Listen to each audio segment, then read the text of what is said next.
नवीन राष्ट्रीय शैक्षणिक धोरण 2020 अंतर्गत उच्च शिक्षण व्यवस्थेचे झालेले संपूर्ण नूतनीकरण आणि व्यापक बदलांची माहिती शेवटच्या विद्यार्थ्यांपर्यंत पोहोचवून विद्यार्थ्यांच्या सर्वांगीण विकासासाठी प्रयत्न करा, असं आवाहन पुण्यश्लोक अहिल्यादेवी होळकर सोलापूर विद्यापीठाचे कुलगुरू प्राध्यापक डॉ. प्रकाश महानवार यांनी केलं। बुधवारी विद्यापीठाच्या मुख्य सभागृहात नवीन राष्ट्रीय शैक्षणिक धोरण 2020 स्कूल कनेक्ट अभियान या कार्यक्रमानिमित्त प्राचार्य व IQSC समन्वयकांची कार्यशाळा पार पडली। यामध्ये कुलगुरू प्राध्यापक प्रकाश महानवार यांनी मार्गदर्शन केलं। यावेळी व्यासपीठावर कुलगुरू प्राध्यापक डॉ. लक्ष्मीकांत बसवराज दामा, कुलसचिव योगिनी घारे, IQSC चे संचालक प्राध्यापक डॉ. गौतम कांबळे यांची उपस्थिती होती। कार्यक्रमाचे प्रास्ताविक व स्वागत उपकुलसचिव डॉ.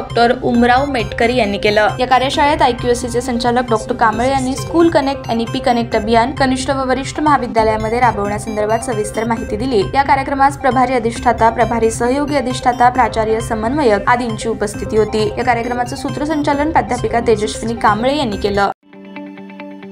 ताज्या बातम्या पाहण्यासाठी प्राईम महाराष्ट्र न्यूज चॅनलला सबस्क्राईब करा।